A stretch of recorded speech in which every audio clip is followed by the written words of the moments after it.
오늘 본문에 보면 10사람의 나병 환자들이 예수님의 말씀을 믿고 제사장의 몸을 보이러 가다가 깨끗함을 얻게 되어지는 놀라운 내용이 기록되어 있습니다.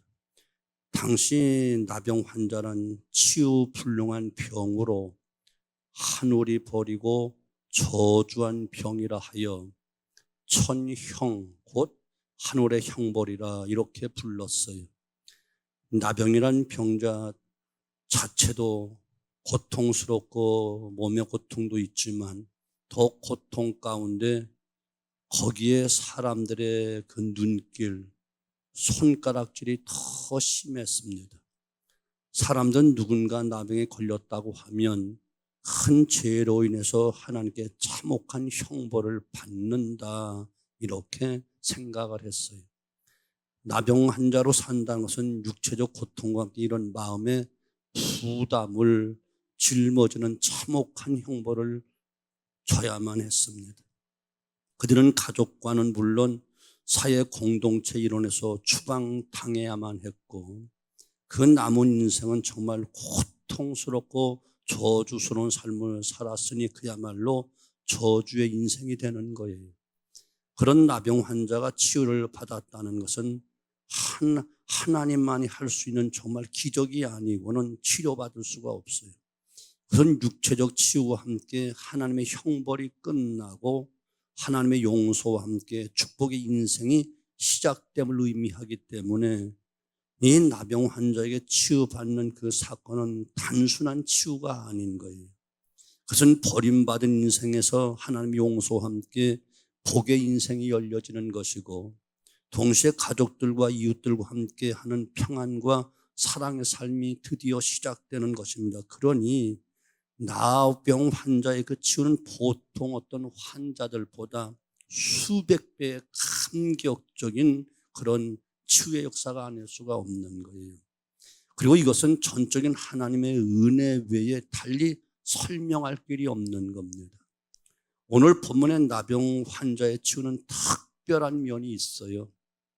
첫째는 10사람이 집단적으로 치유를 받았다는 놀라운 사실이에요.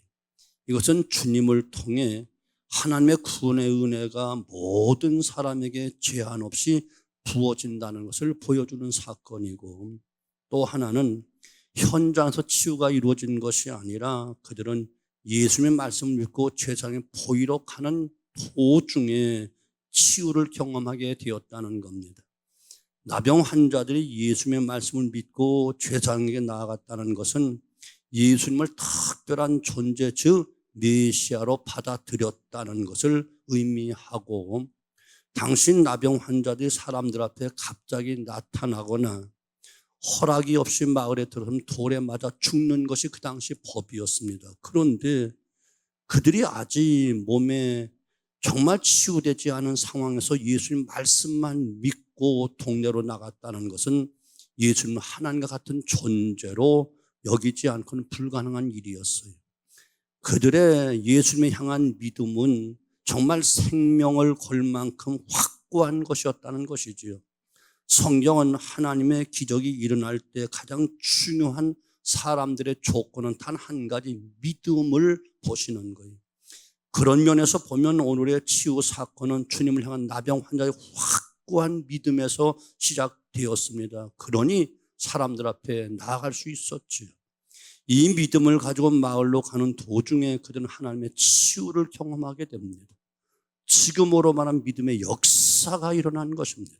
그런데 이 놀라운 역사를 경험할 때 치유받은 사람들의 반응은 두 가지로 나타납니다. 10명은 모두가 그 경험을 함께 했습니다. 고침받았습니다. 그런데 그 중에 한 명만 갖고 가던 길을 뒤돌아와서 주님에게 나와 감사를 표합니다. 나머지 9명은 그대로 마을로 향했습니다. 이 두 반응을 본 예수님께서 이에 대해서 말씀하시는데 17절로 19절 예수께서 대답하여 이르시되 10사람이 다 깨끗함을 받지 아니하였느냐? 그 9은 어디 있느냐? 이 이방인 외에는 하나님께 영광을 돌리러 온 자가 없느냐 하시고 그에게 이르되 일어나 가라 네 믿음이 너를 구원하였느니라 하시더라. 치유받은 10명 중 유대 사람 9은 제갈 길로 가고 사마리아 사람 한 사람만 돌아와 감사의 영광을 돌렸다는 거예요. 그러자 예수님께서 가버린 9사람을 찾으십니다. 그 9은 어디 있느냐? 사랑하는 성도 여러분, 혹시 그 9에 우리가 들어있지는 않는가요? 9사람을 찾으신 주의 음성이 여러분 들리지 않는지요? 그렇다면 그 9은 어디에 있느냐? 그 의미는 과연 무엇을 말씀하시는 걸까요? 이 9을 찾으신 주님의 기대는 무엇이겠습니까? 먼저 감사함을 깨닫고 하나님께 돌아오라는 것을 말씀하시는 거예요.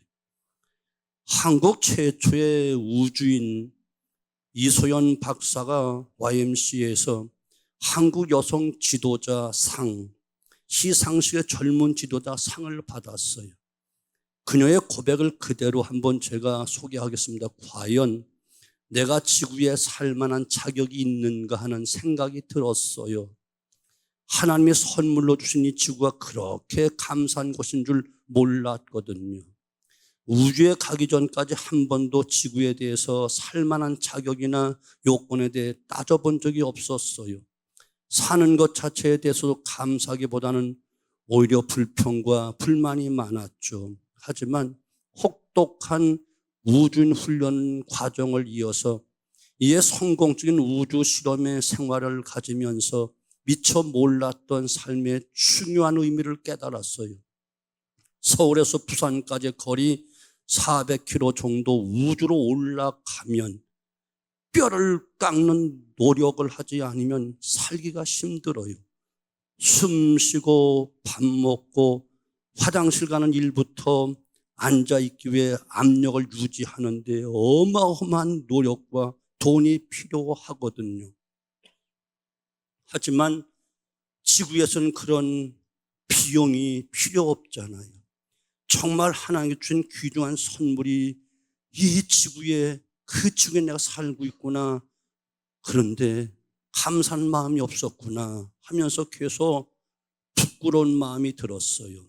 그녀는 또 내가 만약 하나님이라면 저렇게 어마어마한 지구를 거저주셨는데 인간들이 매일 싸우며 이것도 안 주네 저것도 없네라고 불평한 것을 본다면 어땠을까 상상해 보았어요 라면서 지구에 내려갈 시간이 가까울수록 지나온 삶에 대해 반성하게 되었다 이렇게 고백을 했습니다. 우리가 베푸신 모든 것은 감사로 깨달아야 되는 거예요.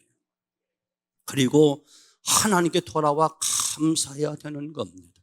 오늘 15절 그 중에 한 사람이 자기가 낳은 것을 보고 큰 소리로 하나님께 영광을 돌리며 돌아와 사마리아인은 이방 사람이었던 그는 큰 소리로 하나님께 돌리며 예수님께 돌아와 감사를 표현했다는 거예요. 주님 말씀을 들으시지요. 10명이 깨끗함을 받지 아니하였느냐. 감사는 어디 갔느냐. 모든 사람이 하나님의 은혜를 받았는데 은혜를 깨닫고 감사하고 돌아온 자가 많지 않았다는 거예요. 하나님께 감사해야 될 이유는 하나님으로부터 받은 바 모든 것이 다 선물로 받은 것이지만 특별히 생명과 생명을 유지할 수 있는 조건들을 다 우리는 제공받고 매일을 살아가고 있다는 것입니다. 어리석은 자들은 스스로 자랑하며 감사를 잃어버리고 사는 거예요. 예수님께서 9사람이 어디 있느냐 물으신 것은 자신을 알고 하나님의 은혜를 아는 감사하는 사람이 되기를 원하시는 뜻에서 9은 어디 있느냐 묻고 계신 겁니까? 왜입니까? 감사하는 것만큼 그 사람의 삶의 세계가 열려지기 때문에 그런 거예요. 그러니까 감사가 그 사람의 삶의 깊이요 감사의 크기가 그 사람의 삶의 크기이기 때문에 그런 겁니다. 구원받은 은혜의 감격을 감사하며 그 은혜에 감사하며 돌아와 하나님께 영광 돌리는 성도의 예배가 하나님 얼마나 기뻐하시는 것인가를 깨닫고 우리 모두 깊은 감사, 마음속 깊은 감사, 몸과 마음과 정성 다하여 감사되 오늘 사마리아 사람처럼 큰 소리로 하나님께 영광을 돌리며 돌아왔다는 이 감사가 우리의 감사가 되어지기를 주님의 이름으로 축원합니다. 두 번째, 성도는 감사로 영광을 돌려야 됨을 말씀하는 거예요. 존 록펠러는 세계적인 부자로 알려져 있지만 사실은 빛과 그림자로 서로 가진 그런 인물이었어요. 한때 대중들에게 더러운 자본가라는 평을 듣기도 했어요. 수단과 방법을 가리지 않고 부를 축적하는 과정에서 악의 화실한 악명도 얻었어요. 그런 그가 43세에 미국에서 가장 큰 회사를 소유하게 되었고 53세에 억만장자가 되어 세계 최대 부호가 되지요. 그러나 그는 결코 행복한 사람은 아니었어요. 그리고 그의 나이 55세 때 일생일 때 위기가 찾아오는데 기관지, 탈모증, 신경병, 위궤양, 탈진으로 쓰러져 버리고 말았어요. 정밀 종합진단 결과 1년을 넘기지 못한다는 사형 선고를 받게 됩니다. 그는 하루 100만 불씩을 벌었지만 그 모든 돈이 무의미하고 자지도 못하고 먹지도 못한 채 몇 날을 보내다가 한밤중에 침대 앞에 무릎을 꿇었어요. 그는 본래 부모님의 영향으로 침례교회에서 자란 믿음의 사람이었고 어려서부터 특별히 어머니가 신앙교육을 잘 받았던 사람이에요. 철저한 주일 성수, 온전한 11조, 교회는 항상 앞자리에 앉아라, 주의종 목사님을 하나님 다음으로 잘 섬겨라 등등 신앙의 10계명을 잘 어머니에게 훈련받았습니다. 자, 그런데 돈을 많이 벌게 되어지자 하나님의 그 은혜도 잊어버리고 어머니의 유언으로 하신 그 신앙의 10계명도 다 잃어버리고 말았어요. 오히려 가난할 때는 11조 철저하게 했는데 돈이 많이 벌어지자 사실상 11조도 더 하기가 어려워졌어요. 믿음 생활은 그야말로 형식적이었습니다. 그러나 그날 밤 하나님 앞에 엎드려 어려서 하나님과 어머니 앞에 약속을 거역하고 잘못했던 통안에 눈물을 흘리며 회개 기도를 드리다가 갑자기 하나님은 내 모든 것이 되신다라고 소리를 지르며 벌떡 일어납니다. 그 일 직후 영적 지도자로 신뢰했던 프레드릭 제이츠 목사님과 의논해서 11조 록펠러 재단을 만들어 본격적인 자선과 선교 사업의 시작을 합니다. 그는 멀지 않아 재단의 수입의 절반을 다 하나님께 드립니다. 어려서 11조를 의무로 드렸지만 이제는 11조를 감사함으로 드린다고 고백을 합니다. 그때부터 시카고 대학을 위시한 12개 종합대학, 12개 단과 대학과 뉴욕의 리버사이드 교회를 위시한 4,928개의 예배당을 건축하여 하나님께 봉헌을 하고요. 55세를 넘기기 어렵다고 했던 그는 98세까지 살면서 더러운 자본가 대신 위대한 자선가의 모습으로 거듭나게 된 거예요. 98세 죽음이 가까운 것을 느껴진 그는 55세 때 침대 곁에 무릎 꿇던 그 모습을 엎드려 기도를 드립니다.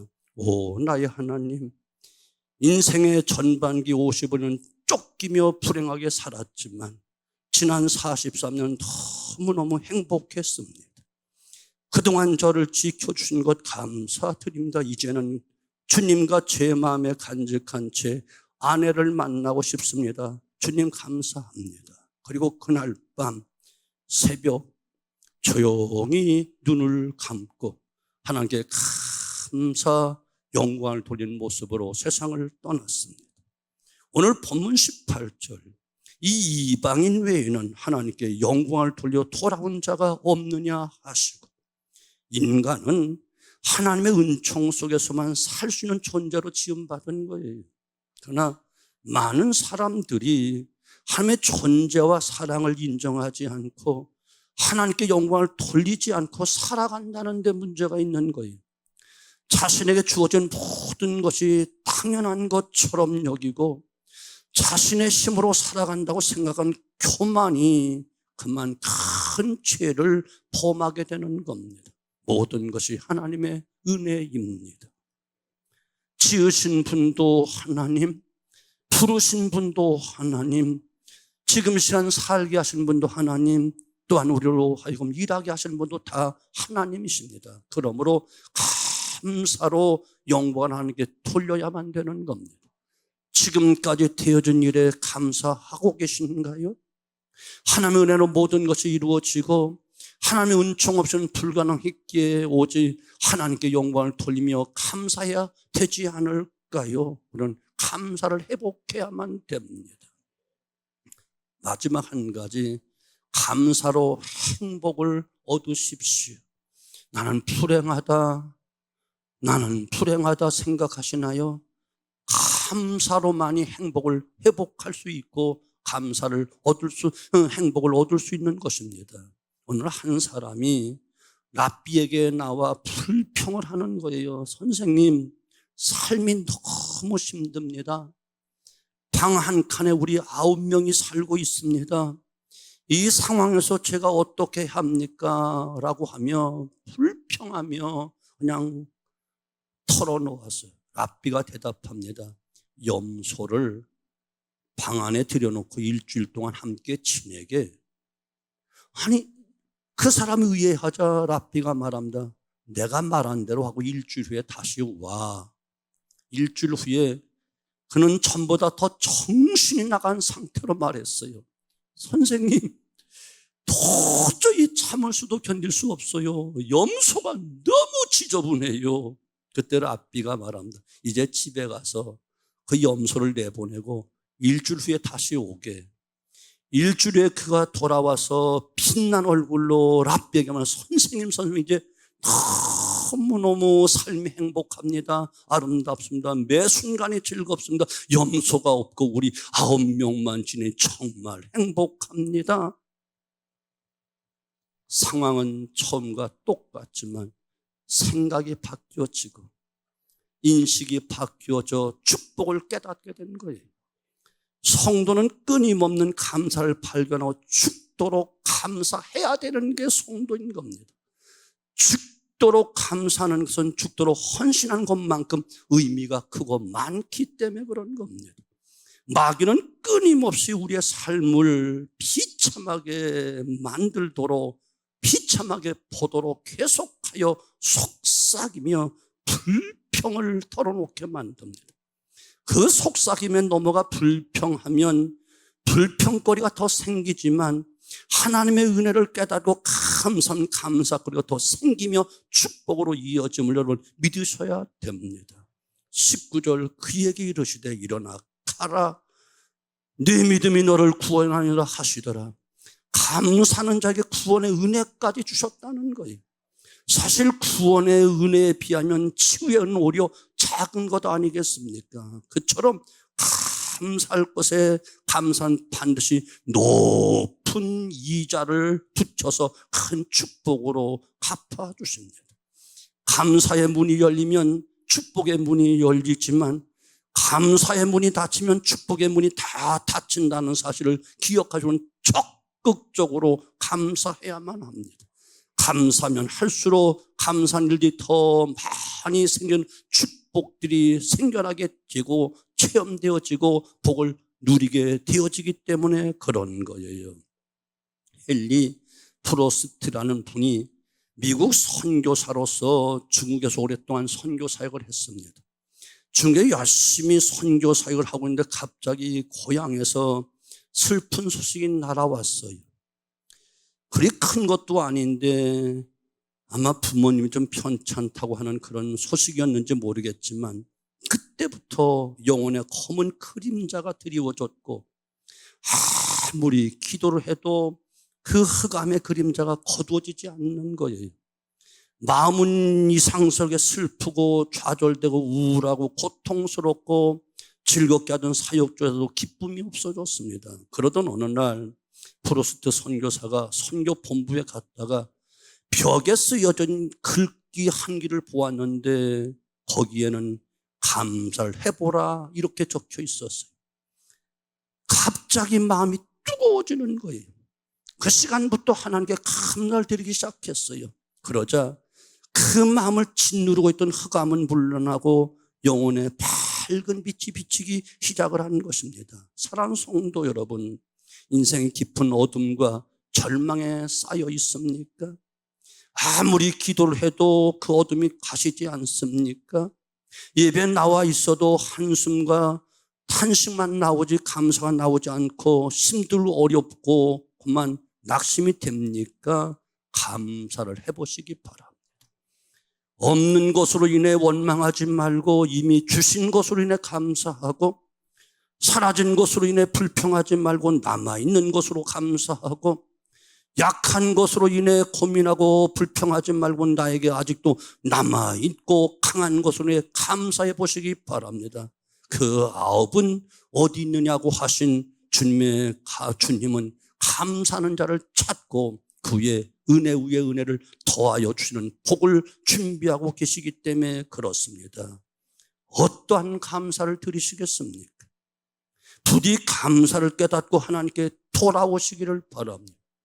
감사로 하나님께 영광 돌리시기 바랍니다. 그리고 감사로 하나님의 축복을 마음껏 누리는 성숙한 성도의 모습으로 승리케 되어지기를 주님의 이름으로 축원합니다. 기도합니다.